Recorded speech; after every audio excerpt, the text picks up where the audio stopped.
wal mursalin Sayyidina Muhammadin wa ala alihi washabihi ajma'in. Amma ba'd. Yang kami hormati Rektor YIN Jember Profesor Dr. Haji Babun Soeharto SEMM, yang kami hormati Profesor Dr. Haji Miftah Arifin MAG selaku Wakil Rektor YIN Jember, yang kami hormati Dr. Sehan MPDI selaku Ketua Lembaga Penjaminan Mutu YIN Jember, beserta para fungsionaris Lembaga Penjaminan Mutu YIN Jember. Yang terhormat Bapak Kajur, Bapak Dekan, Ibu Dekan, Kajur dan Kaprodi jajarannya lingkungan YIN Jember yang berbahagia. Alhamdulillah pada kesempatan kali ini kita bersyukur kepada Allah Subhanahu wa taala dengan limpahan maunah taufik serta hidayahnya, acara yang kita rencanakan pada pagi hari ini semoga berjalan dengan lancar, amin ya rabbal alamin. Salawat serta salam semoga tercurah limpahkan kepada baginda agung Nabi besar Nabi Muhammad sallallahu alaihi wasallam. Dengan kehadiran beliau kita bisa membedakan mana yang baik dan mana pula yang tidak baik. Para bapak, para ibu, para audiens sekalian, pada kesempatan kali ini terima kasih sudah bergabung, sudah join dan bersabar sekian waktu tadi untuk bergabung dalam acara yang memang sengaja digagas oleh Lembaga Penjaminan Mutu YIN Jember. Tentu ini merupakan program khusus dikarenakan dengan segala keterbatasan pada suasana pandemi COVID-19 dan juga anggaran yang anggarannya sudah tidak dianggarkan lagi, sehingga tapi satu komitmen yang dilakukan oleh Lembaga Penjaminan Mutu bahwa upaya membangun mutu di perguruan tinggi khususnya di lingkungan YIN Jember itu adalah penting. Selain itu juga sebentar lagi YIN akan beralih pada UIN khas Universitas Islam Negeri Kiai Ahmad Siddiq Jember. Tentu mutu perguruan tinggi juga menjadi penting.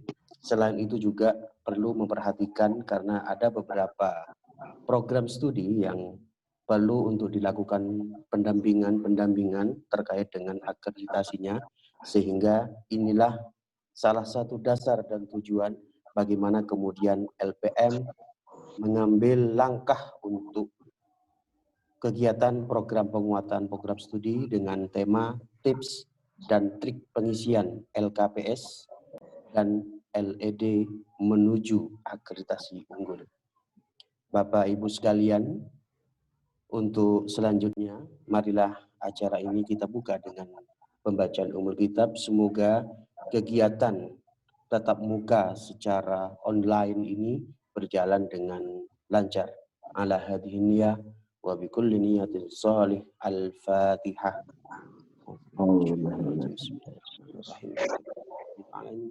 Ar-Rahmanir-Rahim.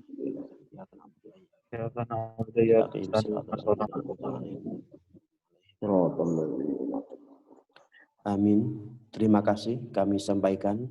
Untuk selanjutnya, marilah kita dengarkan sambutan pertama yang akan disampaikan oleh Ketua Lembaga Penjaminan Mutu YIN Jember kepada Dr. Saihan MAG. Dipersilahkan. Assalamualaikum warahmatullahi wabarakatuh. Waalaikumsalam warahmatullahi wabarakatuh. Waalaikumsalam warahmatullahi wabarakatuh. Alhamdulillahirabbil alamin. Wassalatu wassalamu ala asyrafil anbiya'i wal mursalin sayyidina wa habibina wa syafi'ina wa maulana Muhammadin wa ala alihi wa sahbihi ajma'in. Qala rabbi israh li sadri wa yassir li amri wa hlul 'uqdatam min lisani yafqahu qawli. Amma ba'd. Yang terhormat Bapak Rektor YIN Jember, yang kami hormati Bapak Warid 1, Profesor Dr. Haji Miftah Arifin MAG, yang kami hormati narasumber kita, narasumber dari BAN PT, Asesor BAN PT, Bapak Dr. Haji Ubaidillah MAG dan Bapak Dr. Sri Lum'atul Sa'adah, dan seluruh dekan IAIN Jember serta Direktur IAIN Jember, Kaprodi, dan seluruh audien yang hadir pada webinar kali ini. Alhamdulillah kami atas nama LPM pertama menyampaikan terima kasih sekalian atas kerawan panjenengan mengikuti webinar ini sebagai salah satu komitmen untuk terus meningkatkan mutu IAIN Jember. Tentu ini adalah suatu yang luar biasa karena ada satu proses kebersamaan yang kita lakukan bahwa kita bersama-sama akan meningkatkan mutu melalui akreditasi. Bapak Ibu sekalian yang kami hormati, memang dengan perubahan model akreditasi dari 7 standar ke 9 kriteria, ada beberapa yang kemudian harus kita pahami betul, terutama kita sebagai pengelola LKPS ya, untuk laporan kinerja program studi, kemudian laporan evaluasi diri, itu betul-betul dipahami secara sungguh-sungguh oleh kita sehingga kita bisa dimudahkan dalam membuat borang. Sehingga borang kita nanti bisa mengarah kepada unggul. Kemudian Bapak sekalian, kita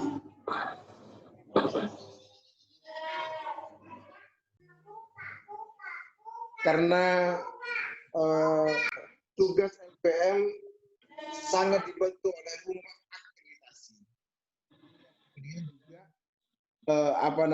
kita perlu pahami bahwa rumah akreditasi itu motornya proses akreditasi yang ada di IAIN Jember. Kebetulan komandannya adalah Pak Dr. Fedri. Sama-sama asesor bagian akademik. Saya banyak terima kasih atas kedua asesor kita yang telah banyak memberikan sumbangsi pemikiran kepada kita untuk terus meningkatkan mutu IAIN Jember melalui akreditasi ini. Kemudian kepada Prof. Vikta dan Pak Rektor yang terus memberikan support kepada kita bagaimana kita ini bisa melaksanakan akreditasi dengan sebaik-baiknya. Kemudian yang ketiga, selain komitmen, tentu ini harus memang akreditasi kita harus terukur dan terstruktur. Makanya Bapak Ibu Dekan yang bertanggung jawab dengan 9 kriteria ini sebenarnya adalah Bapak Ibu Dekan yang memang harus betul-betul bertanggung jawab terhadap proses akreditasi di masing-masing program studi. Leading sektornya tentu adalah prodi-prodi. Di tahun 2020 ini kita ada, insya Allah akan ada 2 prodi yang akan AL. Hari ini di sampul kita masih proses AK, kemudian yang satu PAI S2 itu proses AK. Tentu insya Allah dalam tahun ini kita akan akreditasi secara online. Maka dari itu harus disiapkan karena memang masih 7 standar. BSA itu 1,5 tahun yang lalu yang kirim contoh baru sekarang PAI 1 tahun yang lalu. Tentu harapannya adalah bagaimana akreditasi kita ini akan naik kelas kalau bahasanya ulum 1.500. Jadi harapannya kalau musik mudah-mudahan bisa B lah, kalau yang B bisa A lah, harapannya begitu. Tetapi memang banyak prodi yang tidak ingin naik kelas, yang B tetap bertahan di B, karena kalau naik kelas susah. Maka dari itu, trik pengisian LKPS LED ini dalam rangka untuk menuju unggul itu, menuju akreditasi unggul. Jadi kita harus betul-betul memahami bahwa sekarang ini tidak boleh kita untuk berapat kurang bodoh. Suaranya nggak jelas, Pak.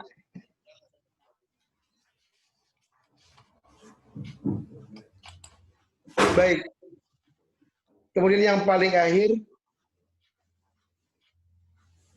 suaranya agak putus-putus ya, memang di Sudah, Eh, sudah tadi. kita nanti bersama-sama dimohon betul-betul Nanti kode ya? memperhatikan apa-apa yang akan disampaikan Oh, oleh gimana? kedua narasumber DPR kita mana ya? terkait dengan pembuatan LKPS, laporan kinerja program studi dan lab, laporan evaluasi diri. Biasanya yang buat itu adalah dekan atau direktur yang bertanggung jawab.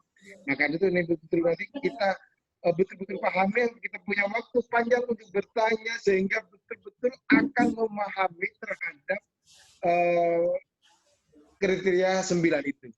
Saya kira itu mudah-mudahan selamat dan sukses, mudah-mudahan kita semuanya diberkati oleh Allah Subhanahu wa taala. Akhiran, Allahumma fiqh al-amin. Wassalamualaikum warahmatullahi wabarakatuh. Waalaikumsalam warahmatullahi wabarakatuh. Terima kasih Bapak Ketua LPM atas sambutannya. Selanjutnya sambil menunggu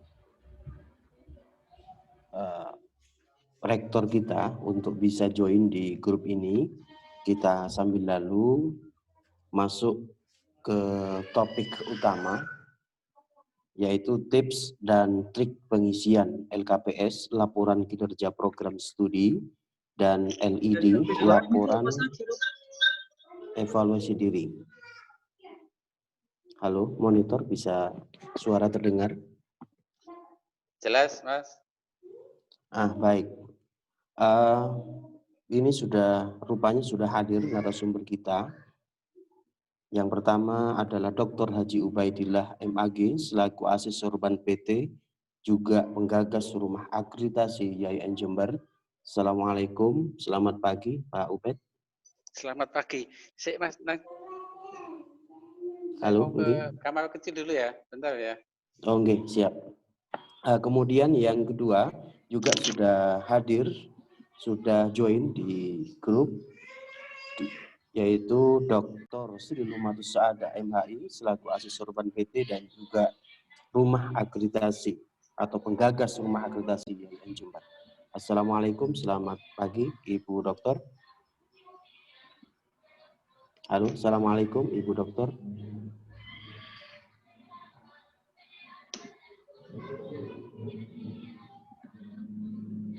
Halo, Ibu Dokter Sri.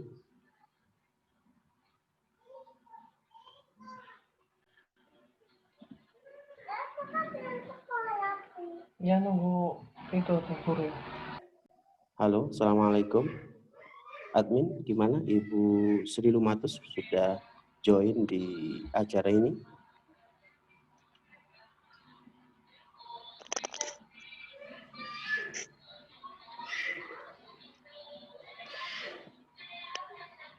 Ada sebentar. Oh, baik.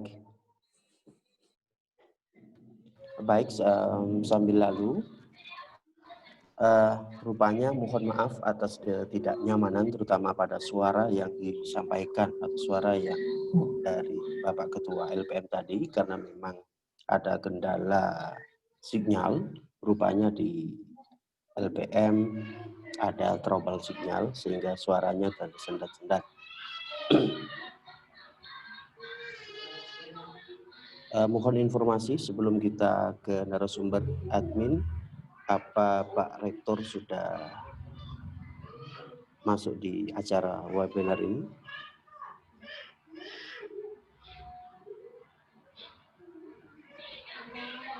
Mohon informasi yang di LPM. Belum ada, belum. Oh, baik, terima kasih. Berarti kita masuk kepada materi terlebih dahulu, sambil lalu juga insya Allah Pak Rektor bisa hadir beserta Wakil Rektor 1 selaku leading sektor yang mendalangi pada proses kegiatan akreditasi ini. Kemudian kita langsung ke narasumber pertama, yaitu Dr. Haji Ubaidillah MAG. Apakah sudah bisa bergabung kembali?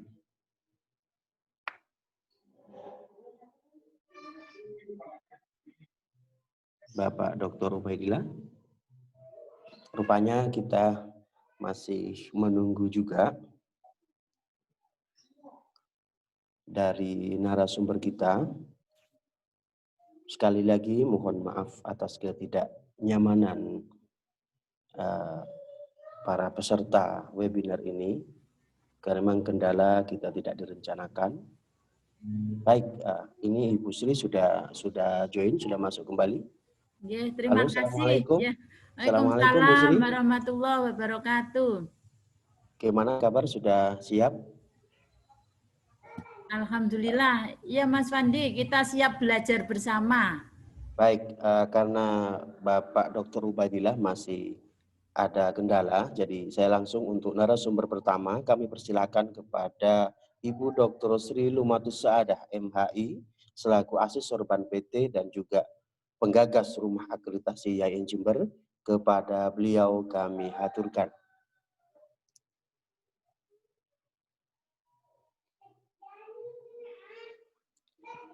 Suaranya masih untuk di-unmute Ibu. Suaranya Bunda belum. Mic-nya. Suaranya masih belum nggih. Sudah sekarang, Pak. Alhamdulillah sudah. Monggo Okay. dipersilakan. Sebentar, ini kok trouble juga untuk share screen-nya. Sebentar nggih.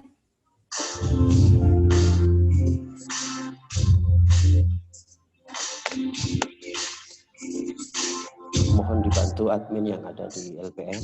Iya, ini kayaknya dia ini. Oh, nggih. Sebentar, Bu. Belum bisa masuk saya. Ya, saya bantu, Bu. Oke, Mas hostnya. Iya.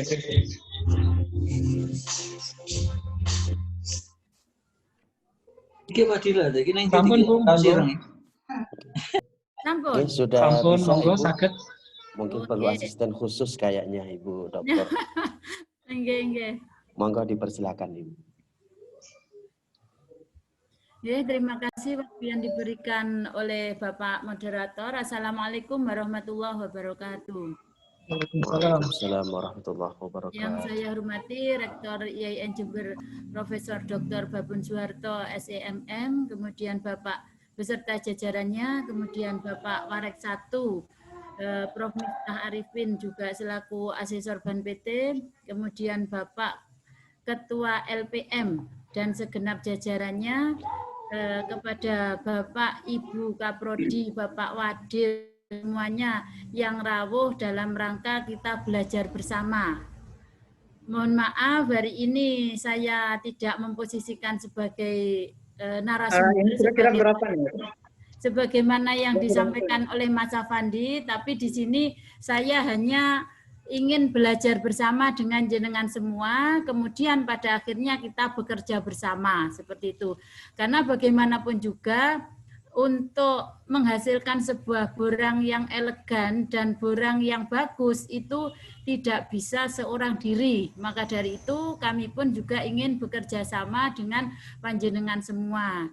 Jadi ngapunten kalau hari ini nanti saya bukan narasumber, tapi ya hanya teman sharing seperti itu. Terima kasih juga kepada Bapak Ketua LPM dan segenap jajarannya yang telah memberikan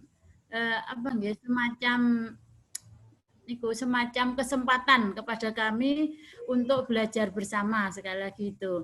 Dalam hal ini kami diberi amanah untuk menyampaikan penyusunan laporan evaluasi diri.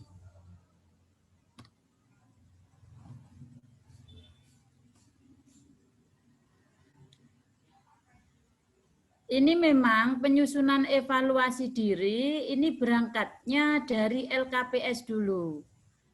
Karena kenapa? Apa yang disampaikan dalam evaluasi diri ini banyak mengeksplorasi atau banyak mendeskripsikan dari LKPS-nya. Maka dari itu, agar mudah untuk tim penyusun LED, maka di situ LKPS juga harus disusun terlebih dahulu. Walaupun ada beberapa kriteria yang tidak ada LKPS-nya itu bisa disusun secara terdahulu. Tapi untuk memudahkannya, karena di situ nanti pada sisi LED itu ada semacam luaran, kemudian ada IKU atau indikator kinerja utama yang diambil dari LKPS, maka seyogyanya LKPS juga harus dipersiapkan. Oke, ini terkait dengan borang, kita berbicara masalah borang, kita semuanya sudah tahu bahwa disinilah payung ada kenapa kita menyusun borang. Pada akhirnya nanti borang itu salah satu indikator untuk menunjukkan mutu kita. Mutu dari sebuah institusi atau mutu dari sebuah perguruan tinggi. Jadi menurut Permendikbud nomor 50 tahun 2014 ada dua aspek penjaminan mutu. Yang pertama itu adalah melalui SPMI. Ini nanti akan kelihatan di borang panjenengan melalui PPEPP-nya. Penetapan, pelaksanaan, evaluasi, pengendalian, dan peningkatan. SPMI di IAIN Jember ini ada dua. Yang pertama itu dari LPM sebagai SPMI dari sisi akademiknya, kemudian non-akademik dari SPI. Seperti itu. Jadi kedua lembaga ini nanti akan menuju pada mutu internal IAIN Jember itu sendiri. Kalau kita berbicara masalah PPEPP, itu nanti pasti akan muncul di setiap kriteria. Dari kriteria 2 sampai dengan kriteria 7, kriteria 8. Untuk kriteria 9-nya itu dari capaian dan luaran. Jadi nanti Bapak Ibu bagi penyusun borang itu paling tidak pada poin 7 itu ada istilahnya bagaimana di situ harus mencantumkan uraian tentang PPEPP. Nanti untuk lebih lanjut PPEPP itu bisa sangat mudah atau bisa diakses bagaimana sebuah prodi ataupun institusi itu mengadakan RTM atau rapat tinjauan manajemen. Itu Bapak Ibu terkait dengan SPMI-nya. Nah, kemudian penjaminan mutu yang kedua itu melalui yang dilakukan oleh BAN PT, yaitu melalui jalur akreditasi. Kalau akreditasinya nasional berarti kita melalui BAN PT, kalau nanti bisa akreditasi internasional, monggo kita milih yang membidangi di akreditasi yang internasional. Jadi untuk penjaminan mutu ada dua, yaitu SPMI dan SPME. Kita berbicara masalah SPME-nya, Bapak Ibu. Kalau SPMI nanti ini insya Allah Panglima Pak Saihan beserta krunya itu sudah luar biasa. Kemudian SPI Pak Karno dengan krunya insya Allah juga akan mendampingi Bapak Ibu semuanya terkait dengan SPMI. Yang terkait dengan SPMI sekarang apa yang perlu kita persiapkan? Yaitu ada dua dokumen usulan akreditasi, ini adalah LKPS atau Laporan Kinerja Program Studi, itu ada 36 tabel. Kemudian yang kedua LED atau Laporan Evaluasi Diri, itu ada 9 kriteria. Nanti LKPS-nya akan disampaikan oleh Bapak Ubed, beliaunya mungkin sekarang masih proses seperti itu, tapi alhamdulillah beliau sudah hadir. Sekarang bagian saya adalah terkait dengan LED. Mohon maaf sekali lagi, saya bukan narasumber yang semuanya benar, tapi ini adalah sebuah sharing ketika saya kemarin itu mengikuti pelatihan di BAN PT 2 hari, seperti itu. Nah, untuk menuju bagaimana kita itu menyenangkan asesor, pertama kita kan tampilan kita, bagaimana kita itu biar orang lain atau yang menilai kita itu senang. Tips asesor senang baca borang. Yang pertama, susunlah borang PS dengan tampilan menarik dan elegan. Sekali-kali jangan pernah melihat atau copy paste dengan borang yang lainnya. Itu nanti akan membuat ngapunten asesor marah. Mohon maaf, bukan asesor ini pemarah dan seterusnya, tapi kadang-kadang ini kayak dipermainkan kalau kita melihat ada sebuah copy paste seperti itu. Contohnya saya kemarin AK di suatu tempat itu ada copy paste, maka di situ saya kasih 0 semuanya. Kemudian yang kedua, berilah warna pada beberapa bagian borang.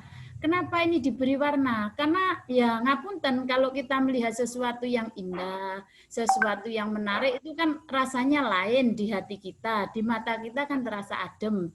Misalnya dikasih link, kemudian skema, grafik, gambar, atau semuanya ini memberikan sense atau rasa tersendiri bagi asesor ketika membaca borang. Berbeda ketika borang panjenengan berbentuk warna hitam putih semuanya tanpa ada gambar apapun. Ya hanya dilihat seperti itu, apalagi sekarang musim melalui daring ini, melihatnya hanya di lewat online atau komputer dan dengan capeknya seperti itu asesor untuk membaca borang yang semuanya itu kalau berwarna hitam putih, akhirnya hal-hal mestinya yang penting itu bisa terlewati. Tapi kalau kita melihat dengan menyampaikan data-data kita berupa link, itu kan pastinya ada gambar, skema dan seterusnya, itu akan lebih menarik lagi. Kemudian kita jangan terlalu banyak menarasikan atau banyak mendeskripsikan kata-kata. Tapi tulislah borang dengan fokus, padat, tanpa bertele-tele. Ini biasanya jargon dari semua asesor yang kriteria 9 khususnya, ini adalah lakukan kegiatan, dokumentasikan, dan online-kan. Jadi kalau kegiatan kemudian dicatat atau didokumentasikan, ini sudah biasa, sudah terjadi pada standar 7. Tapi untuk standar 9, asesor minta ada kata-kata online kan. Seperti itu Bapak Ibu ya. Kenapa? Karena ini lebih memudahkan untuk ngecek data-data yang ada itu. Nah, sekarang saya bagiannya terkait dengan evaluasi diri. Apa sebenarnya evaluasi diri itu? Evaluasi ya kayak kita bercermin gitu Bapak Ibu. Kalau kita itu kucing, jangan kita menganggap sebuah singa. Ataupun misalnya kita itu seekor singa, tapi kita menampilkan kucing. Ataupun misalnya saya Bu Ulum kemudian bercermin ingin menjadi Bumi Selikah. Ya enggak bisa seperti itu. Jadi cerminan diri itulah yang disebut dengan evaluasi. Seperti itu. Ini nanti insya Allah bisa untuk di-share lanjutan ya untuk file-file saya. Oke, sekarang bagaimana? Langsung aja karena saya hanya diberi waktu 10-15 menit untuk guyon atau pertanyaan nanti mawon ya. Ini yang penting to the point mawon.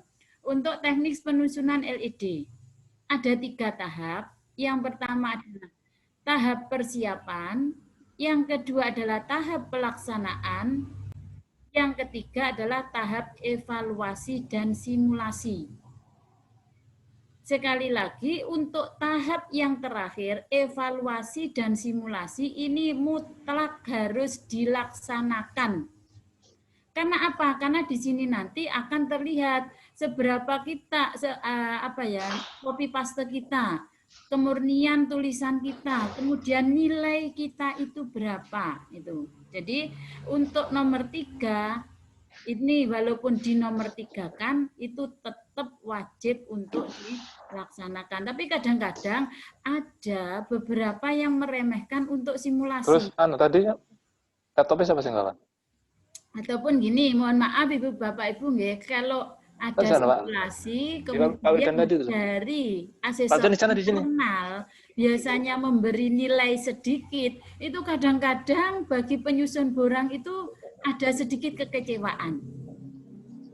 Tapi ngapunten, ketika asesor internal memberikan nilai paling rendah itu justru akan memberikan harapan yang berbeda di jenengan. Jangan-jangan nanti dikasih asesor sedikit dari internal, akhirnya di asesor eksternalnya lebih banyak. Daripada kita memberi nilai yang banyak, tapi di luar malah menjadi sedikit. Dengan diberikannya nilai yang sedikit, itu kan kita akhirnya bisa membenahi yang kurang-kurang seperti itu. Jadi sekali lagi, Bapak Ibu Dokter Sri, mohon maaf bisa tanpa menghilangkan rasa hormat untuk di pending sebentar karena Pak Rektor sudah join di webinar ini. Terima kasih. Nggih, saya sementara mohon undur diri dulu. Terima kasih. Nanti bisa dilanjut kembali. Nggih, bisa dilanjut setelah. Nggih. Terima kasih. Nggih. Mohon screen ditutup dulu. Ini adalah hal-hal yang wajib dulu disediakan sebelum kita melangkah lebih jauh. Tadi Pak Kita sudah memberikan warning, kita belum banyak mempunyai IQ ya di tingkat program studi dan lembaga. Kemudian hal yang kedua, untuk mengisi LKPS dengan baik itu, ada hal-hal yang perlu dilakukan dengan bukti survei yang wajib dilakukan oleh program studi. Nah, survei apa saja ini yang perlu dicermati oleh penjaminan mutu nanti bersama dengan program studi ya, survei internal dan eksternal terhadap pemahaman visi misi.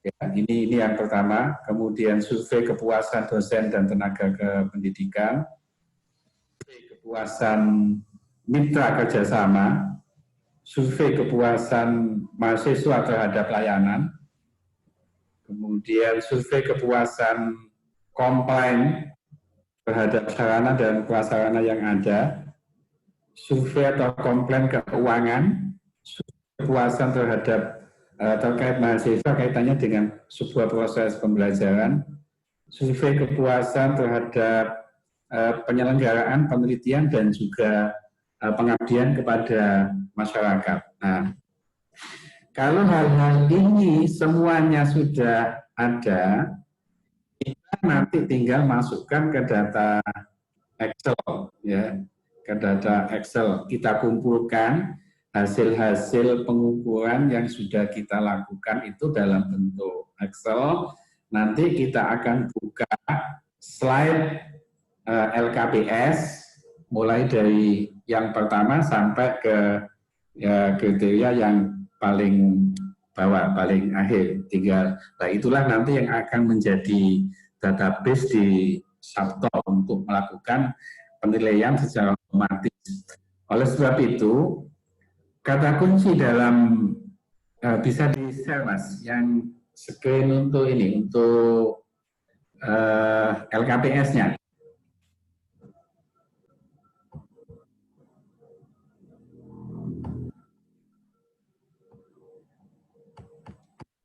Bisa dibantu share screen? Kalau enggak, coba. Saya nggak bisa ini. Monggo Mbak Sofi. Mbak Sofi bisa dibantu di studio 1 juga. Kata kunci untuk menyusun LKPS itu adalah jangan sampai salah isian, ya. Jangan sampai salah mengisi. Karena nanti kalau kita salah mengisi, salah klik saja, kemudian pastikan bahwa hitungan-hitungan di situ semua tombol itu akan kemarin paginya bilang begitu. Contoh untuk menandai gampang. Kalau diklik ternyata jumlahnya muncul, berarti itu sudah betul. Kalau itu berarti ada salah yang kita klik di situ, ya. Pastikan di dalam data LKPS itu sudah betul, ya, sudah benar, ya.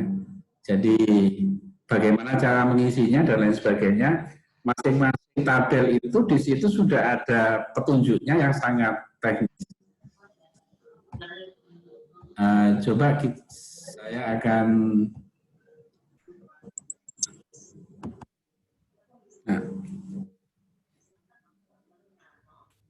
baik Bapak Ibu, saya akan masuk ke sini dulu. Ini hal teknis yang wajib diisi, yang perlu diketahui, sebenarnya di sini ada kata kunci yang perlu diperhatikan oleh Bapak Ibu sekalian.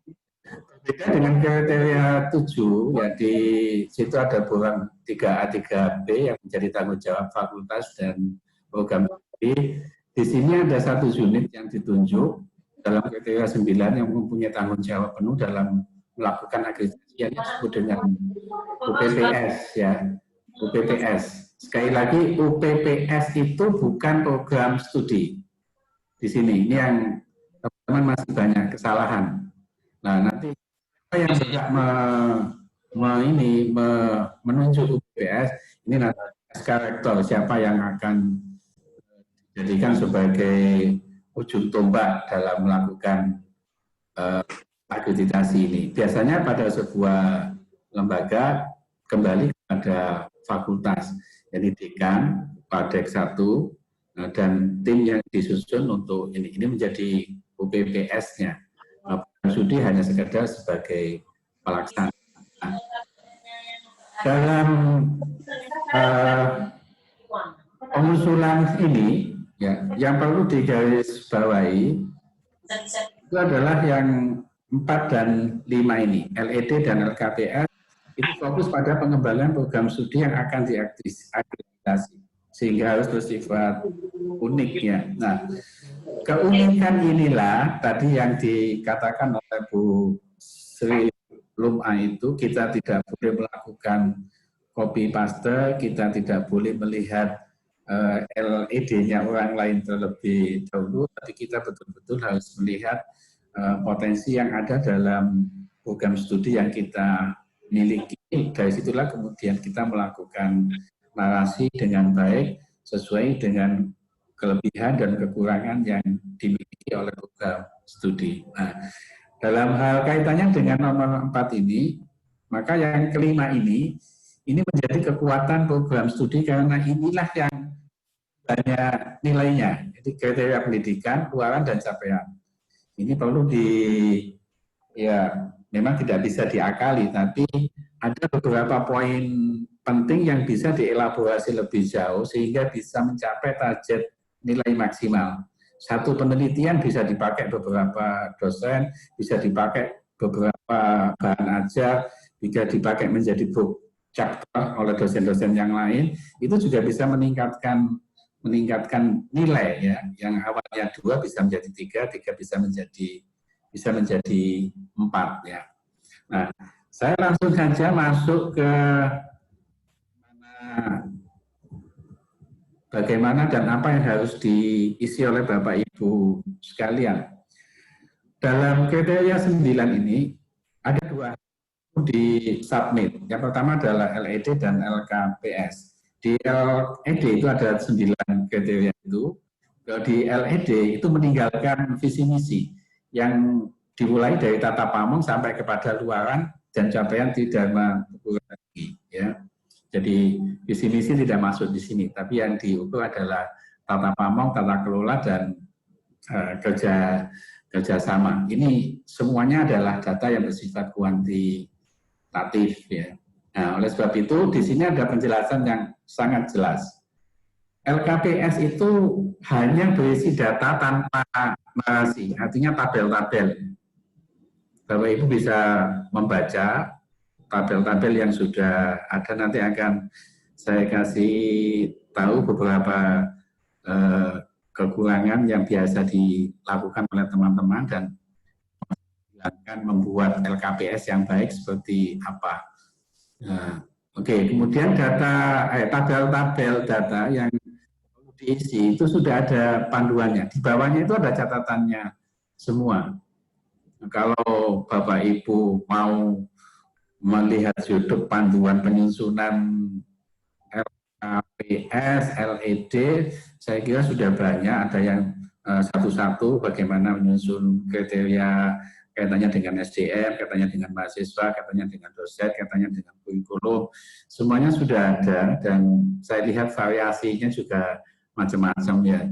Dari situ kita bisa belajar. Mungkin mana yang positif bisa kita ambil, kita tuangkan dalam laporan kinerja program studi kita atau LED kita. Jadi kita ambil yang baik-baik ya, dari macam tutorial yang sudah ada dan berkeliaran di YouTube banyak sekali.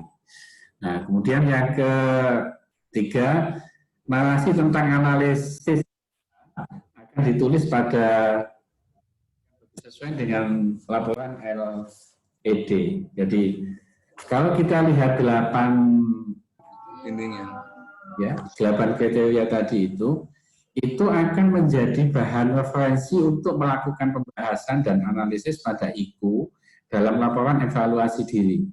Tentunya hal-hal yang berkesesuaian. Tapi yang perlu dicatat, dalam tabel ini, ya, yang kita buat dalam bentuk, kalau kita menyiapkan dalam bentuk Excel, itu secara otomatis akan menjadi bahan utama dalam penghitungan skor kuantitatif pada sistem yang ada pada Sabto.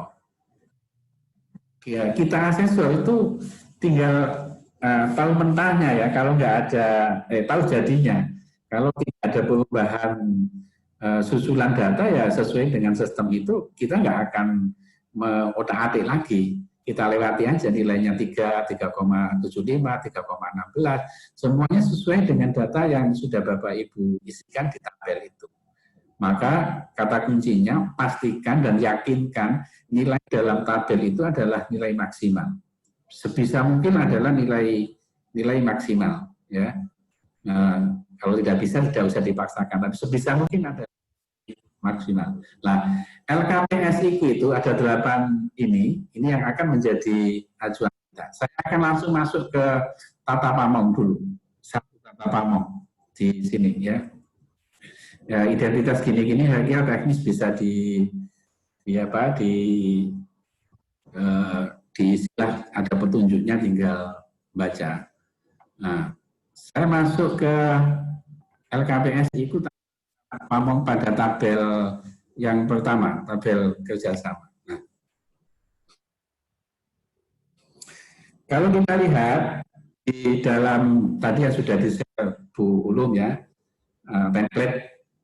template-nya itu kerjasama dalam perguruan tinggi UPS itu, ini di atasnya itu kan ada catatan, ada kalimat perintah ya, ada kalimat perintahnya.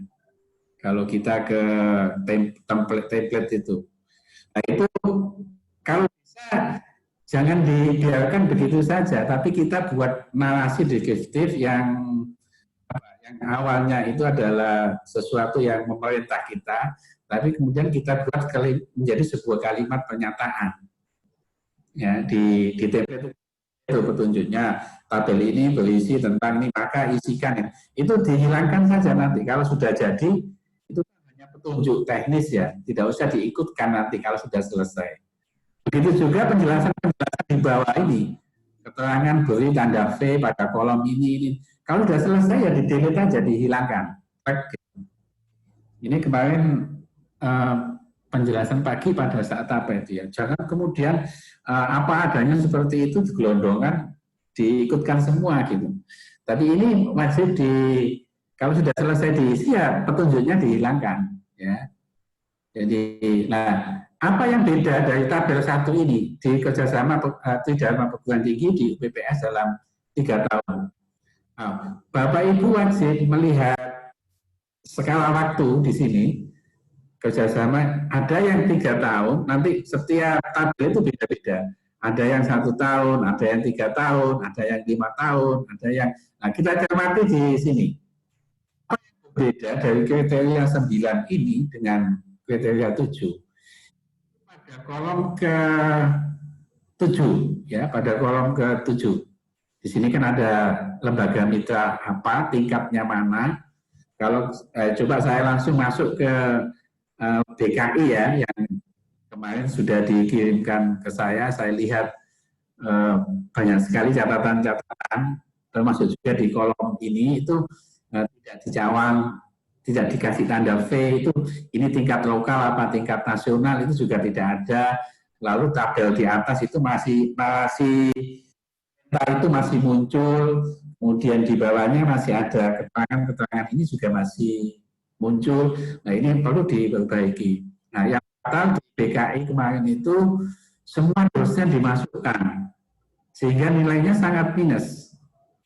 Padahal di sini kan 5 ya, paling tidak kan 5 dosen, dan itu bisa dipilih betul-betul produktif, yang punya akses ke program studi banyak sekali, baik itu penelitian, pengajar, nggak pernah bolos, dan lain sebagainya, itu pasti akan nilainya tinggi. Jadi kalau dimasukkan semua, misalkan ada 20 berapa dosen, kemudian dimasukkan semuanya menjadi dosen DTPS ya, itu maka nanti nilainya akan menjadi kecil, karena akan terkait dengan komponen-komponen yang lain ya. Nah, yang berbeda di tabel ini itu adalah kolom ke-7. Ada manfaat bagi PS yang diakreditasi. Kalau dulu itu dengan bukti MOU selesai, tapi saat ini tidak bisa. Jadi wajib ada laporan kegiatannya, kemudian manfaat bagi program studi untuk saat ini dan ke depan itu apa. Jadi bukti bukan hanya MOU, tetapi ada kegiatan. Nah, kalau bisa itu akan menjadi nilai plus kalau ada kegiatan kemudian diprosedingkan, karena proseding nanti akan masuk ke komponen tersendiri dan ada nilai juga, ada nilai tersendiri juga di situ. Nah, ini yang membedakan dengan kriteria 7 adalah manfaat bagi PS yang diakreditasi. Yang sebelumnya tidak mencantumkan itu, yang penting ada kerjasama dengan internasional mana, SK-nya MOU-nya mana gitu, mulai tanggal berapa, kemudian berakhir pada tahun berapa, selesai.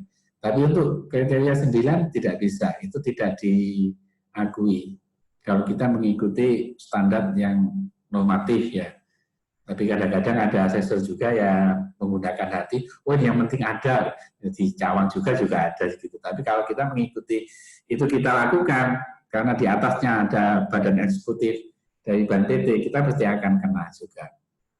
Nah, ini pasti akan diminta untuk melakukan tinjau ulang ya, melakukan peninjauan ulang. Nah, di sini sudah sangat jelas dokumen MOU, MOU-nya, MOE juga dokumen sejenis yang ada. Tapi yang paling penting itu adalah laporan kegiatan yang dilakukan, lalu apa yang bisa kita ambil manfaat dari kerjasama dengan lembaga yang bersangkutan itu. Nah, ini yang penting untuk tabel 1. Nah, oleh sebab itu di sini harus jelas ya, karena ini 3 tahun terakhir kerjasama pendidikannya itu dengan lembaga apa saja, kerjasama penelitiannya, kerjasama PKM.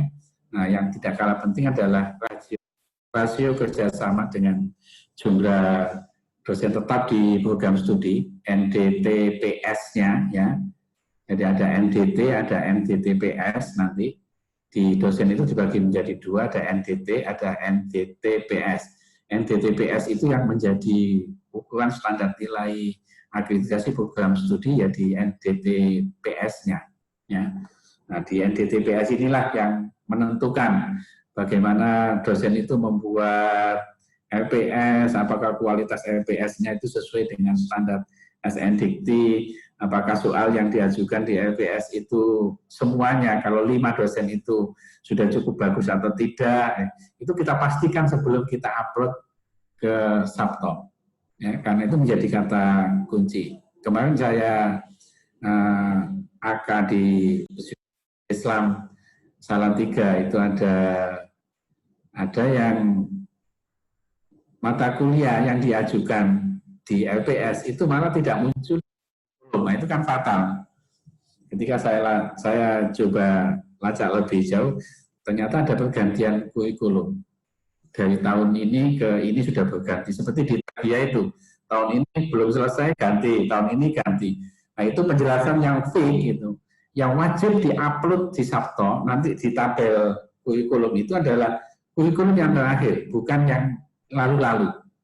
Ya, penjelasannya adalah untuk tabel kurikulum itu wajib yang dimunculkan adalah bukan tahun yang sebelumnya, tapi tahun saat ini, TS saat ini. Yang dipakai itu kurikulum apa gitu. Nah, itu nanti akan mempengaruhi nilai yang kita ajukan di tabel-tabel. LKPS ini sebenarnya tidak begitu dibandingkan dengan LED yang membutuhkan sebuah kerangka konseptual naratif ya, eksploitatif gitu terkait dengan data yang ada, karena kita bicara tentang fakta ya. Kita bicara tentang fakta yang ada yang kita jadikan sebagai sebuah kebijakan untuk mengisi kolom-kolom yang ada pada tabel-tabel yang sudah disediakan oleh Sabto ya, yang sudah disediakan oleh Sabto. Nah, untuk tadi sudah dikasih contoh sama Bu Ulum ya, mahasiswa. Di sini sudah ada penjelasan TS1, TS2, TS3, TS4 ya. TS tahun akademik pada saat paket borang itu diajukan. Nah, ketika kita bicara tentang TS, hitungannya itu biasanya bulan berawal dari September pada tanggal 31 Agustus ya, yang menjadi acuan. Tapi kalau kita bicara tentang anggaran, beda lagi. Nanti Januari dan Desember kalau tidak salah itu untuk acuan ini. Tapi kalau untuk acuan TS misalkan ini tahun 2000 kalau kita kan berlangsung tahun ajaran 2020 2021 tidak bisa dimasukkan walaupun kita ngajukannya saat ini. Yang bisa berlaku adalah 2019 2020 sudah kalau yang ini belum berakhir ya. Tahun ajarannya belum berakhir. Ini untuk TS, jadi daya tampungnya berapa calon mahasiswa. Nah, semakin banyak pendaftar dan semakin sedikit yang diterima, nanti nilainya akan besar. Nah, kita bisa simulasi di tabel metrik ya.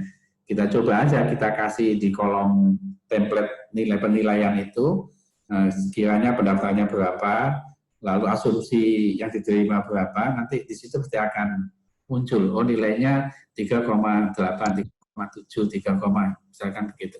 Jadi di Sabto itu sudah secara otomatis ya. Jadi kalau ada pendaftarnya berapa, kita klik, yang diterima berapa akan muncul secara otomatis, kemudian nggak bisa diakalin itu. Nah itu kalau linknya masuk secara terbuka, badan eksekutif bisa langsung ngecek.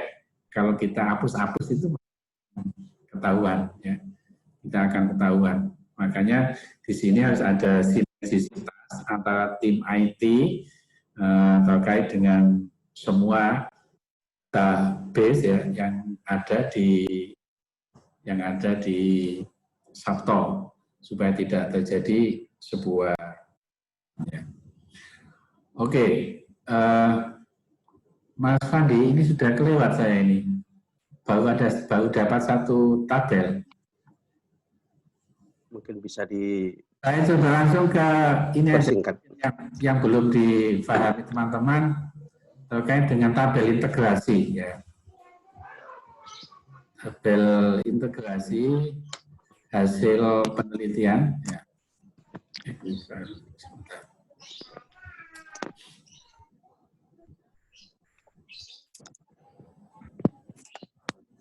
Mana Pak ada siapa, Mas? Dosen pembimbing dan lain sebagainya. Ini nanti catatan saya pastikan mengisinya dengan benar gitu, nanti secara otomatis akan muncul nilai maksimal sesuai yang kita inginkan. Jadi ada standarnya, pengabdian kepada masyarakat, penelitian, publikasi, hal-hal begini ini kan hal yang paten tidak bisa diakalin karena ini karya ilmiah DTPS yang disitasi dalam 3 tahun terakhir karena menjadi kelemahan kita di PTKIN ya. Nah ini bagaimana supaya ada trik gitu untuk sitasi ya, sitasi kalau didikti di UNER, di UM, UNESA itu sudah hal yang biasa, tapi di kita masih banyak belum masuk ke sana. Sebentar, saya akan masuk ke mana kok nggak ketemu tabelnya? Tabel integrasi PKM ya. Tabel integrasi PKM penelitian dan pengabdian kepada masyarakat itu yang diminta tagihannya adalah bagaimana kita bisa membuat buku ajar, misalkan bahan ajar. Integrasinya di situ. Tabel berapa ya? Saya lupa ini. Nah ini nih, integrasi kegiatan penelitian PKM ke dalam pembelajaran. Ini misalkan judul penelitiannya apa, misalkan. Kalau kita mau meneliti, katakan strategi implementasi pembelajaran aktif learning dalam upaya peningkatan prestasi apa, misalkan di sini ya. Nama dosennya siapa, mata kuliah yang diampu, dosen yang meneliti itu siapa, misalkan. Tapi mata kuliah ini penjelasannya di dikti itu kemarin bisa siapa saja yang mengampu mata kuliah, yang penting ada kaitannya dengan tema penelitian itu. Berarti di sini bisa dosen lain. Misalkan ada Pak Salan, ada Budia, ada Pak Fajar, ada siapa gitu. Kemudian bentuk integrasinya apa yang mereka lakukan terkait dengan penelitian itu. Yang satu misalkan ada buku ajar, ada book chapter, yang satu ada misalkan apalah yang jelas bukan diktat kemarin ya, penjelasannya. Yang penjelasannya bukan diktat terlalu tebal ya. Mungkin PPT format satu yang bisa dipakai untuk 1 kali tatap muka atau 2 kali tatap muka. Itu bentuk integrasinya di sini. Ya, bisa bahan ajar, bisa book chapter, bisa misalkan mata kuliah metodologi penelitian juga bisa masuk misalkan. Nah, karena di sini tadi bicara tentang strategi pembelajaran, tadi siapa yang mengajar active learning atau strategi bisa masuk mengambil di bab 2-nya penelitian ini, maksudnya begitu. Itu yang dimaksud dengan bentuk integrasi kegiatan penelitian maupun PKM dalam proses pembelajaran ya.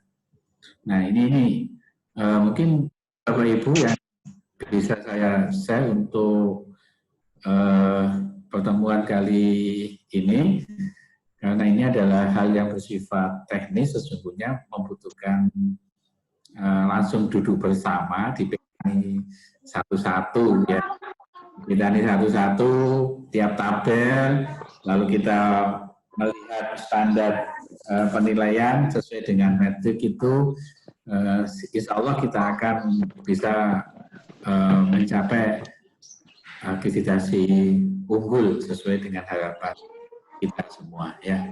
Baik, saya kembalikan ke Mas Afandi. Saya ucapkan sekian. Assalamualaikum warahmatullahi wabarakatuh. Waalaikumsalam warahmatullahi wabarakatuh. Terima kasih Bapak Dr. Ubaidillah. Luar biasa yang disampaikan. Tentu semuanya ini tidak cukup hanya pada bincang secara virtual ataupun online, tapi juga memang perlu pendampingan secara nyata tentu.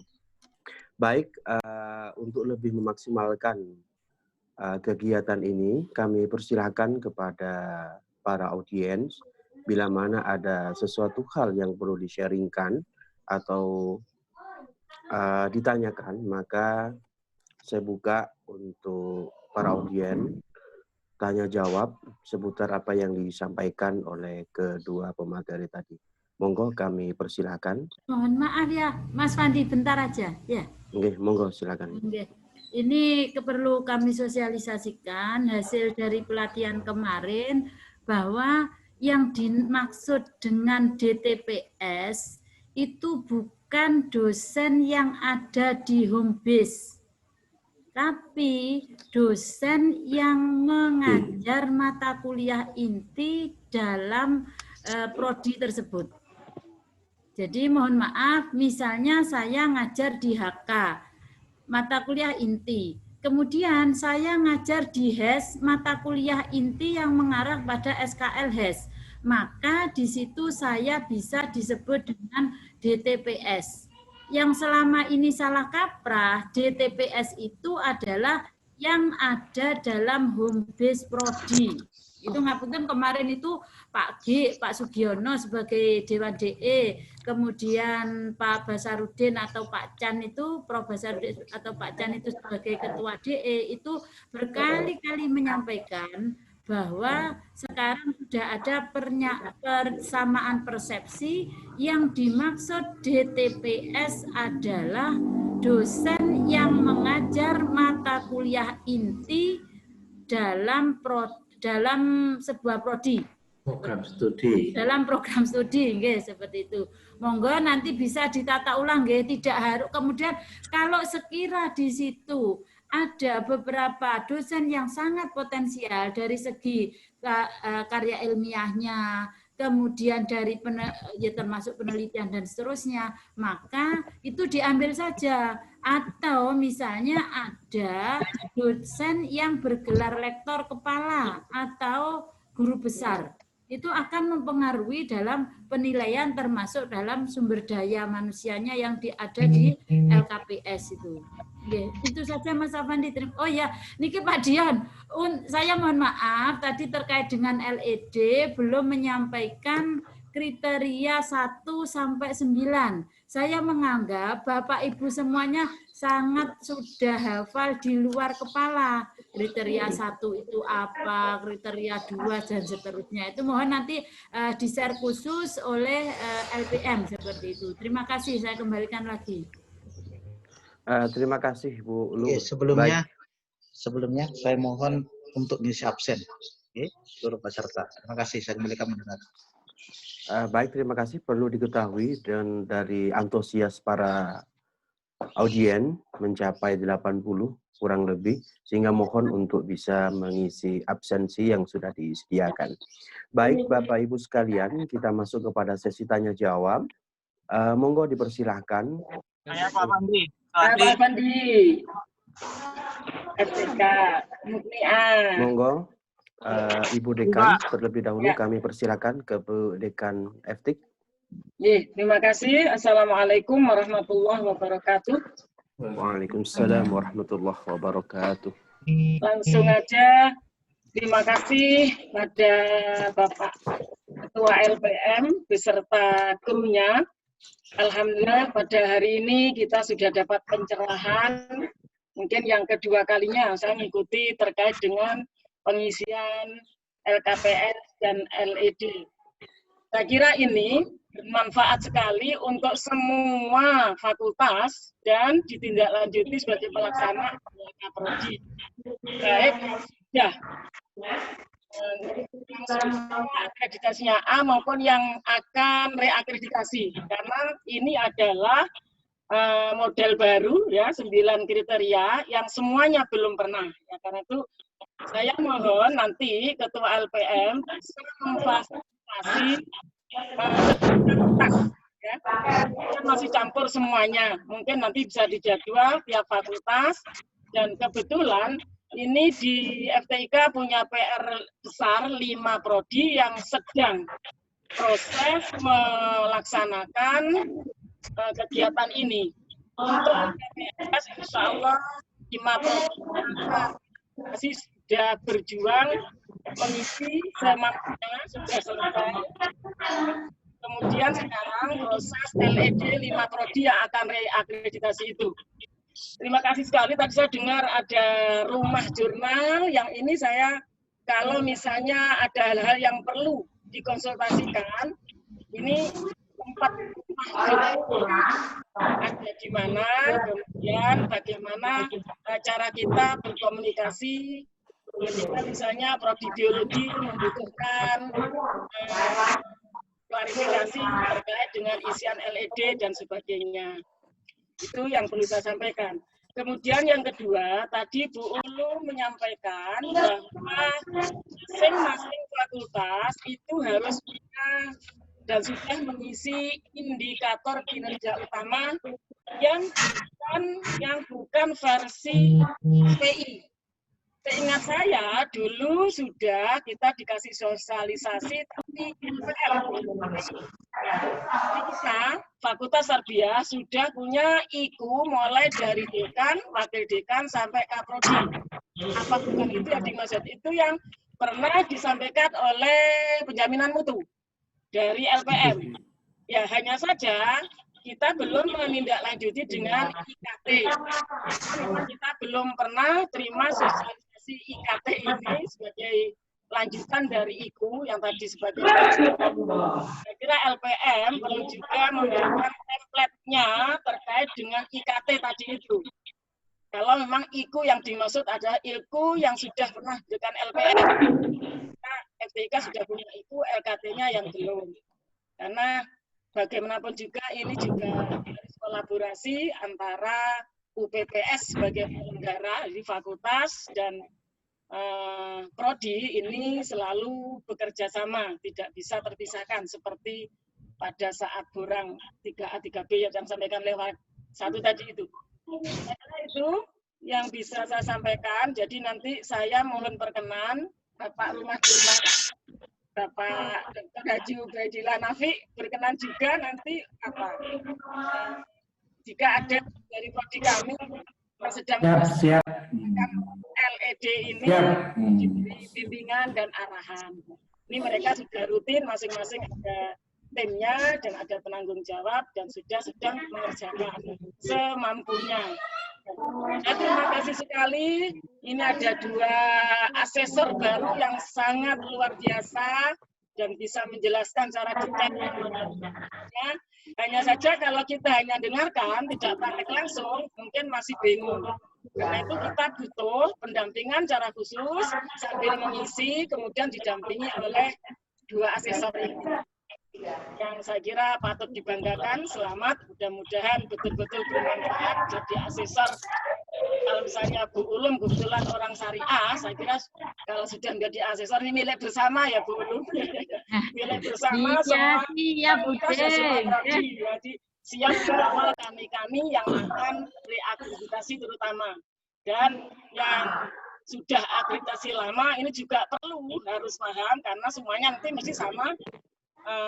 LKPS dan LED yang harus diisikan yang model kriteria 9. Saya kira itu. Terima kasih. Wassalamualaikum warahmatullahi wabarakatuh. Baik, terima kasih Ibu Dekan Fakultas Tarbiyah. Kita tampung dulu pertanyaannya. Kami lanjutkan kepada pertanyaan selanjutnya. Kami persilakan. Kami persilakan untuk penanya selanjutnya. Saya Pak, Gardi Pak. Ini Pak Afandi. Siapa Bapak? DKI. Gardi Pak. Oke, monggo dipersilakan Bapak, monggo. Baik, terima kasih. Assalamualaikum warahmatullahi wabarakatuh. Jadi, sebenarnya webinar hari ini sangat membantu gitu ya untuk kemudian prodi itu mengerjakan LKPS dan LED tapi dalam hal teknis gitu ya. Tapi menurut saya yang mungkin yang menjadi kritik kami sebenarnya selama ini adalah untuk bisa mencapai unggul yang benar itu yang bagaimana?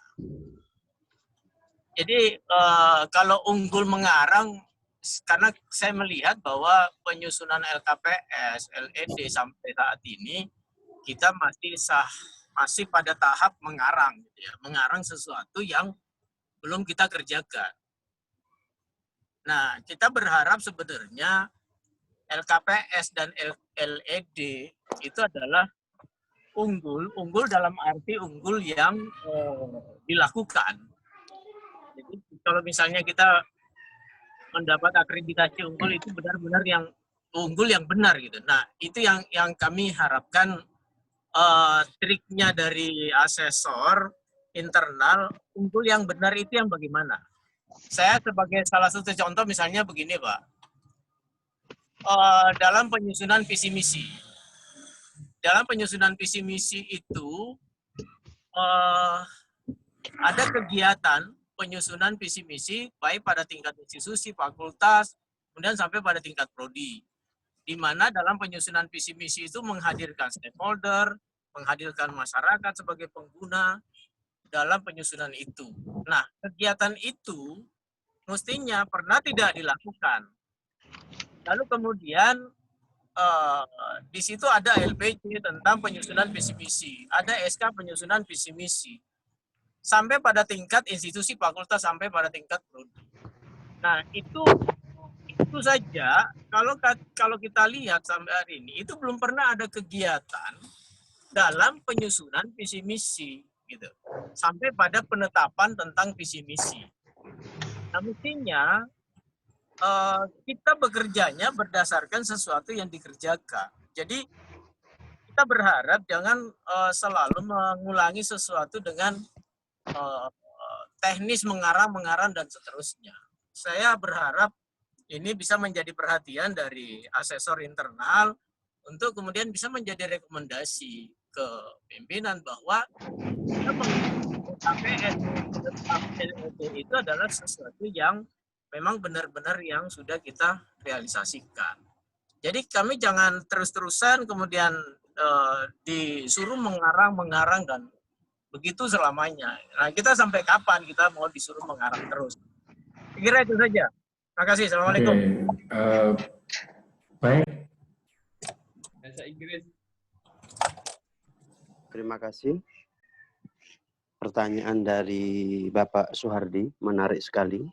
Jadi tentang bagaimana unggul yang sebenarnya, apakah unggul mengarang dan seterusnya. Baik, satu lagi penanya. Bahasa Inggris. Iya dah. Monggo bahasa Inggris, Pak.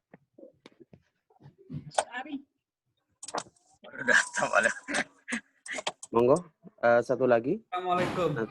Waalaikumsalam warahmatullahi wabarakatuh. Langsung saja ya. Saya tanya sama Bu Ulum. Yang pertama tadi tentang DTPS. Halo? Itu maksud itu yang mata kuliah inti itu mata kuliah prodi ya, Bu ya? Iya, mata kuliah yang mengarah kepada standar kompetensi lulusan. Itu kalau itu tambah banyak sih, Bu. Itu masalahnya, tantangannya. Kalau sekarang kita pakai untuk menyesuaikan, itu kan konsekuensinya ketika kita tulis di TPS-nya itu kan kita pakai home base dan menambah beberapa untuk menyesuaikan dengan, karena konsekuensinya kalau kita ikutkan beberapa dosen itu, konsekuensinya kayak penelitian, pengabdian dan macam-macamnya itu kan tambah itu resikonya. Makanya untuk sementara kita menggunakan satu sisi itu kabar gembira, satu sisi kayak tambah gimana Bu ya, karena dosen prodinya itu jadinya banyak sekali jadinya Bu, karena konsekuensinya yang saya tadi bilang itu berpengaruh kepada Ini itu nyebaliman kapan? Halo?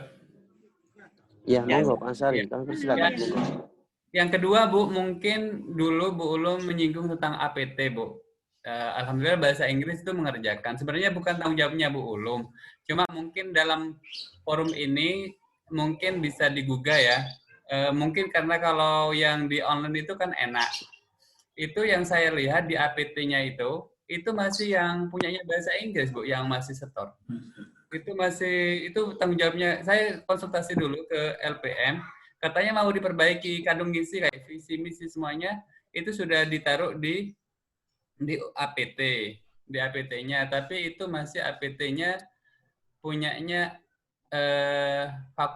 punyanya institut. Yang kalau borang indikatornya kalau dilihat, karena yang diisi itu yang LKPT yang punyanya institut, masuknya di situ karena di prodi itu tidak ada kolomnya. Kemudian untuk Pak Ubed yang tadi yang disinggung yang tadi Pak, yang agak buru-buru kan, untuk yang kerjasama Pak Ubed itu 3 tahun terakhir ya Pak ya? Iya. 3 tahun terakhir. Kebetulan kita itu insya Allah ada dokumennya itu, kita pakai ya, itu yang nilainya besar itu ditaruh di depan ya Pak ya, mungkin. Yang internasional misalkan. Internasional, ya. Nilainya 4 ya Pak ya? Iya. Itu apa ditaruh di depan, karena kalau yang pakai lokal-lokal itu tidak ada terlalu pengaruhnya gitu. Apakah itu yang lokal-lokal perlu dicantumkan atau hanya beberapa yang lokal, yang internasionalnya satu gitu. Dan kita punyanya itu pendidikan Pak. Kan kita punya mahasiswa Thailand dan kita pernah melakukan PPL ke Thailand. Dan kita kebetulan saya pribadi punya dokumen-dokumen kegiatan-kegiatan yang ada itu yang kita jadikan sebagai kerjasama Pak Ubed. Oke, baik. Bagus. Baik, terima kasih Bapak Asyari. Untuk lebih maksimalnya, jadi saya cukupkan untuk 3 penanya dulu. Jadi mohon untuk bisa dikonfirmasi ataupun dijawab. Pertanyaan yang terakhir terlebih dahulu dari Pak Asyari, karena mumpung masih berhubungan tadi, yang kemudian lanjut pada pertanyaan dari Bapak Suhardi, dan kemudian dilanjutkan dengan pertanyaan dari Ibu Munia. Kami persilakan siapa terlebih dahulu yang akan menjawab apa. Baik, saya dulu ya, Mas. Monggo, kami persilakan. Baik, terima kasih atas beberapa pertanyaan yang cukup bagus dan menggugah kita semua untuk selalu berbenah menjadi lebih baik ya. Mas Asari, prinsipnya begini Mas Asari, semakin banyak kerjasama itu semakin baik ya, baik itu internasional maupun lokal. Jangan ditinggalkan, jangan sampai tidak diisi ya, karena itu ada nilainya ya, ada nilainya. Jadi semakin banyak, semakin baik. Kata kuncinya sesuai dengan program studi ya, kerjasama itu ada relevansinya dengan pengembangan program studi. Kalau tidak itu nanti akan ada cawang. Ini tidak sesuai, tidak sesuai, tidak sesuai gitu. Jadi kalau bisa yang sesuai dengan program studi, pengembangan program studi. Kalau bahasa Inggris ya, kalau bisa pengembangan bahasa Inggris. Waktu Pak siapa dulu yang datang? Yang dari Malang, Pak Sugeng ya, Pak Sugeng. Pak Sugeng pernah ditanya, Pak kami ini PAI, tapi bagaimana kalau kerjasamanya atau PKM-nya itu PBA misalkan? Itu juga tidak diakui. Kalau PBA-nya, PBA apa bahasa Arabnya dihilangkan, kalau yang diakui pendidikannya saja Pak, boleh apa enggak? Jawabannya waktu itu ingat saya tidak boleh ya. Jadi harus betul-betul sesuai dengan program studi yang bersangkutan. Semakin banyak kerjasama, semakin baik dan nilainya semakin bagus. MOU-nya itu ya? Gimana? MOU-nya umum. Kita pakai penyanyi ini. MOU, oh nggak apa-apa. Yang penting nanti ini aja bukti pelaksanaan kegiatan itu. Ya, laporan kegiatan itu yang lebih bagus. Lalu kontribusi pengembangan bagi program studi yang bisa ditunjukkan ya di kolom tabel itu. Ini agak ngarang Pak Ubed. Itu kan kegiatan-kegiatan yang agak kemarin gitu kan sebenarnya. Itu bagusnya itu kalau 2018 masih relevan ya Pak Ubed ya. 2018 kan masih bisa. Kalau misalkan akreditasi diajukan 2019 ini maju kan masih bisa. Jadi masih bisa. Tinggal menulis ulang saja apa yang sudah dilakukan, ya apa yang sudah dilakukan. Nah, ini sekaligus menjawab dari pertanyaan Pak Suhardi. Untuk kriteria 9 itu kita sebenarnya sudah nggak bisa bondo ngarang seperti itu ya. Kita melakukan kebohongan, bagaimana menyusun visi misi, siapa yang terlibat. Kemarin saya AL di Stainu itu ketahuan betul kalau ada upaya manipulasi ketika mendatangkan stakeholder, saya tanya, Bapak selaku apa di sini? Saya selaku ini. Loh, apa kaitannya dengan MPI di sini? Loh, lalu sudah berapa kali Bapak diajak ke kampus ini untuk menyusun visi misi misalkan gitu. Loh, dia longak-longok gitu. Jadi di situ kan ketahuan kalau dia ternyata ini bondo hapus-hapusi ya. Nah, untuk ke depan semestinya kita sudah harus meninggalkan kebiasaan macam itu. Bukan sesuatu fakta real yang ada di hadapan kita dan apa yang kita lakukan. Ini kaitannya dengan pembentukan karakter kita juga nanti. Kalau dari sini aja membangun visi misi diawali dari sebuah proses kebohongan ya saya kira nggak baik juga. Nah, makanya ya segenap pimpinan ada penjaminan untuk ya bisa melakukan langkah kerja nyata, taktis, mumpung ini dihadiri banyak teman sebagai rekomendasi, ya kita serius menyusun visi misi, kapan kita lakukan, siapa yang kita libatkan, ya sampai mulai dari perencanaan sampai kepada penetapan SK visi misi itu memang betul-betul yang kita lakukan, dan hasilnya ya melalui uji kelayakan publik ya, ada alumni, ada stakeholder, ada pengguna, ada user ya, semuanya harus dilibatkan dalam rangka untuk memantapkan visi misi yang kita ajukan sebagai sebuah cantolan utama pengembangan lembaga ke depan menjadi sebuah lembaga yang bisa bersaing di tahun berapa itu, karena antara Renov dan Resta kan beda itu, nggak tahu sudah disinkronkan apa belum itu visi misi kita ya. Nah, saya kira ada Bapak Ibu Dekan ya, semuanya mempunyai kepentingan yang sama untuk mengawal bagaimana visi misi YIN Jember ke depan. Lebih-lebih nanti kalau sudah berubah menjadi UIN, ini kan pasti akan mengalami sebuah proses perubahan yang sangat fondasional ya, untuk menjadi dari IAIN menjadi universitas ya. Tentunya ada paradigma yang berbeda yang perlu dikembangkan sebagai sebuah lembaga ya. Saya kira itu Pak Suhardi, kita nggak bisa silah. Kita sudah meninggalkan ya membangun budaya mutu yang bagus. Iya Pak. Jadi gini Pak, sedikit saya tambahkan ya. Saya di websitenya tadi FIPA itu sudah membuat rumah borang akreditasi. Nah, di borang akreditasi itu saya sudah membuat kriteria mulai kriteria 1 sampai kriteria 9.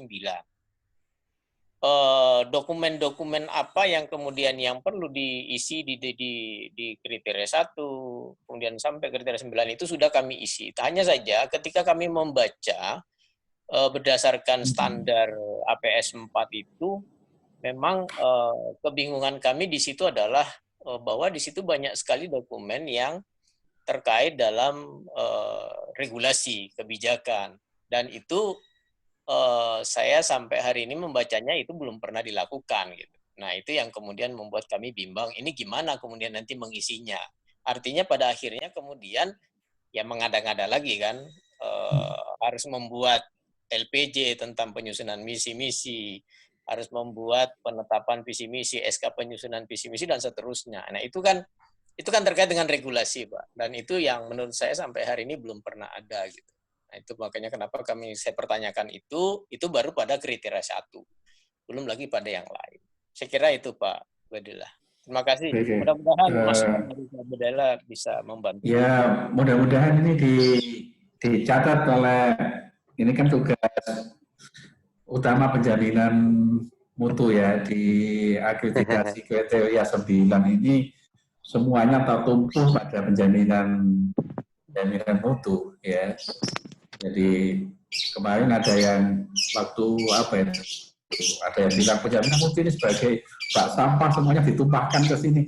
Ya bukan bak sampah sebenarnya, karena dia adalah punya peran strategis kaitannya dengan penjaminan ya, kriteria yang ada di lembaga itu. Makanya nggak bisa tidur, tapi Pak Saihan tetap tambah gemuk aja. Mas Afan juga. Oke, saya kira itu Pak. Berarti kita harus meninggalkan budaya karang-mengarang itu. Kita harus, kalau dulu kan katanya dalam aktivitas itu tulislah apa yang kita kerjakan apa yang kita tulis. Itu menjadi kata kunci, sudah. Nggak bisa lagi kita membuat karangan-karangan yang justru malah menjatuhkan budaya akademik yang ada di lingkungan kita. Ya. Oke, baik, saya kembalikan Mas Andi. Oke, terima kasih Pak Ubaidillah. Saya kira itu yang disampaikan oleh Bapak Ubaidillah. Memang juga selain itu, sederhana terkait dengan bagaimana komunikasi kepada semua pihak terkait dengan penggalian data misalnya. Ini juga di IAIN menjadi kendala tersendiri sebagaimana yang ditanyakan oleh Ibu Dekan Fakultas Tarbiyah itu tadi. Komunikasi yang seperti apa yang harusnya kemudian itu menjadi milik bersama dan itu menjadi kebutuhan bersama. Yang selama ini masih akreditasi hanya bertumpu pada prodi itu sendiri.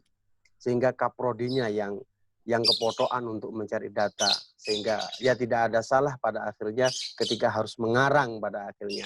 Baik, monggo Ibu Dr. Sri Lumatu, Ibu Sri, untuk juga menambahi dari sekian pertanyaan ini. Kami persilakan.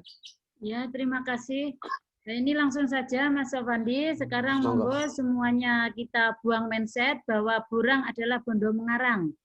Akreditasi ini sekarang bukan istilahnya hajatan manten. Dalam arti apa?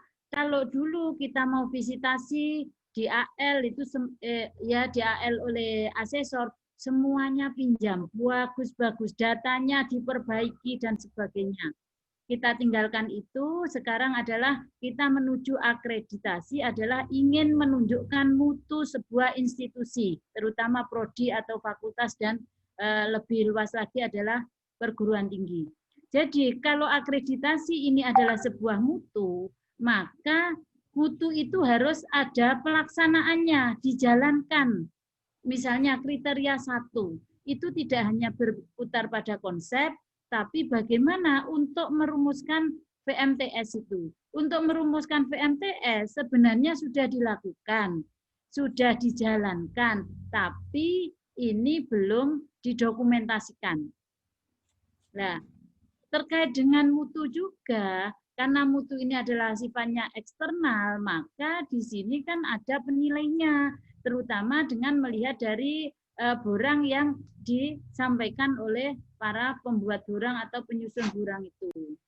Dengan demikian, borang itu biar mudah dan itu tidak terkesan yang namanya bondo ngarang, maka harus sesuai dengan kondisi yang ada.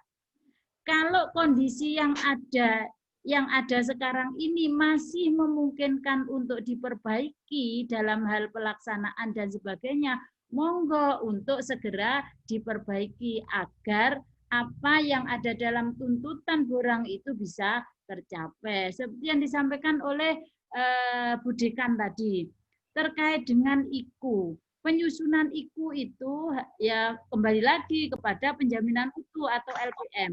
Bagaimana LPM bisa merumuskan atau memotivasi semua fakultas merumuskan IKU, kan seperti itu. Setelah IKU semua fakultas terkumpul, bagaimana di sini bisa menyampaikan tentang IKT. Mohon maaf, tadi saya lupa untuk menyampaikan bahwa kalau IKU itu tadi berangkat dari SN Dikti nomor 44 2015, itu agak detail, dan ada lagi yang terbaru yaitu Permendikti nomor 3 tahun 2020, itu juga SN Dikti, tapi di situ isinya global. Nah, untuk membuat IKU ini pastinya harus diterjemahkan oleh pemangku kebijakan di kampus, mulai dari Pak Rektor, Wakil Rektor, Dekan, dan sebagainya. Dengan demikian, kalau kita sudah mempunyai IKU, ngapunten Pak Suhardi, apa yang kita tulis di borang itu tidak akan ngarang lagi. Dan inilah nanti akan menuju unggul yang sebenarnya tidak hanya unggul di tulisan, tapi dalam hal pelaksanaan juga unggul. Itu. Kemudian yang terkait dengan Pak Asari tadi, untuk DTPS memang ini tadi yang mengarah kepada mata kuliah inti. Memang iya, kita harus merubah kepada PKM, kepada penelitian, bahkan pada sumber daya yang ada di kriteria 4 LKPS-nya adalah LKPS 3. Tapi karena di sini ada tuntutan SN Dikti mendapatkan IKU dan kemudian IKT tambahan tadi, ya enggak apa-apa saya kira, karena di database itu kan hanya apa ya, istilahnya data formalitas yang dikirim untuk ke PD Dikti bahwa di sini sudah ada dosen memenuhi berapa orang dan seterusnya. Padahal asesor di situ sekali lagi tidak akan melihat lagi pada database, tapi siapa pemangku mata kuliah inti. Kok misalnya nanti di database ada nama saya, ternyata saya tidak pernah mengajar mata kuliah inti di situ. Nah, itu malah akan berkurang. Monggo ini masih banyak waktu sekaligus untuk penataan-penataan, dan tentunya akreditasi ini kesuksesannya tergantung kepada seluruh dan kerjasama semua elemen, termasuk dari LPM, SPI, kemudian dari ini yang Pak Didin itu loh, tentang pedediktinya kan semuanya ada di situ. Nah, termasuk Bu Dekan, Pak Dekan, Prodi, semuanya memang harus bekerja sama bagaimana di situ menciptakan borang yang tidak abal-abal lagi. Gitu Pak Andi, nggih. Begitu juga dengan Pak Ari. Terus ini tadi ada chat. Bagaimana Bu kalau terkait dengan keuangan, apa bisa di-online-kan? Nah, untuk kali ini keuangan, karena asesor itu bukan irjen, maka keuangan datanya cukup ditulis di LKPS. Tapi di LKPS pun kita harus melihat pada nilainya. Misalnya kalau PKM per dosen itu adalah 5 juta minimal. Kalau misalnya penelitian adalah 10 juta. Kalau misalnya dana operasional mahasiswa itu minimal adalah 20 juta dan seterusnya. Maka kita harus menyesuaikan di situ, walaupun di angka RKKL fakultas tidak ada, tapi ini masih bisa disiasati dengan apa? Dengan harga gedung, harga mebeler, dan sebagainya. Dan itu tidak perlu di-online-kan. Yang perlu di-online, yang harus di-online.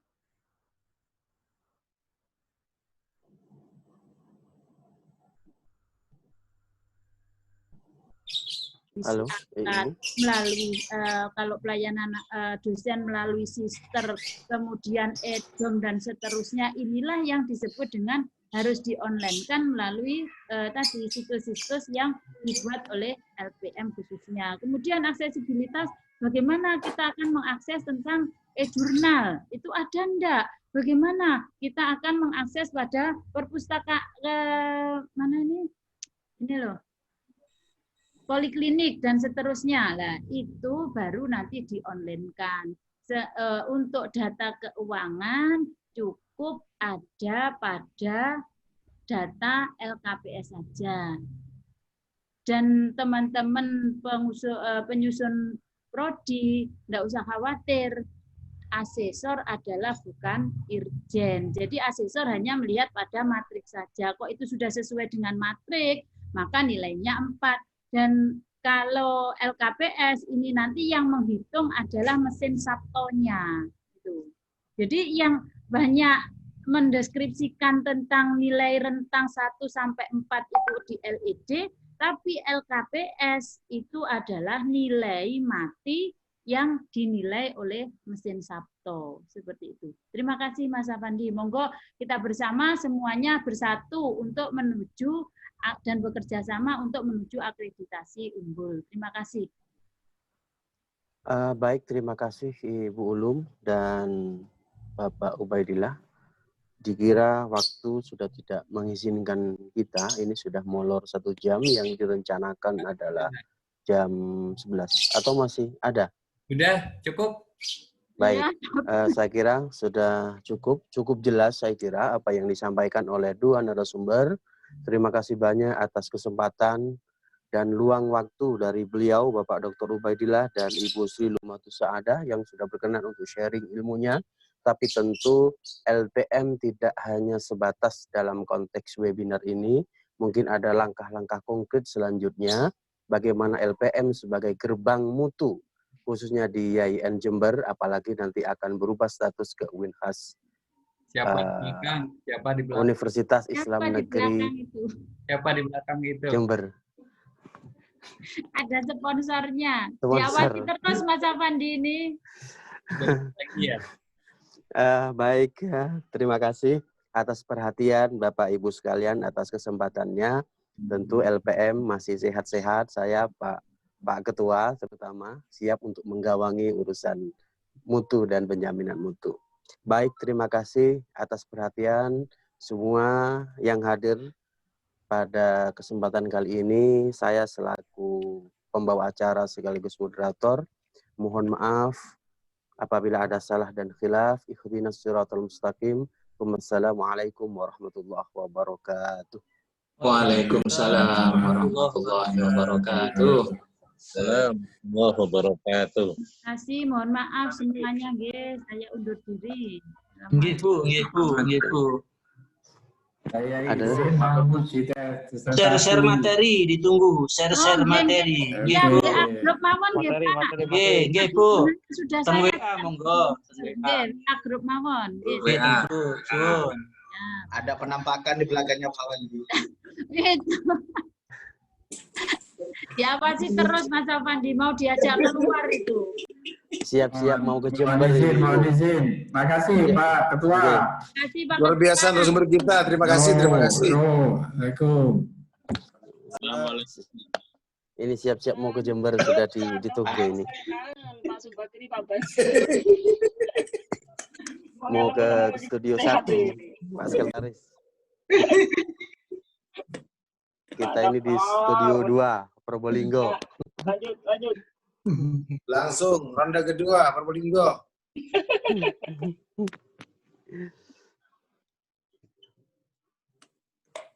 Sudah.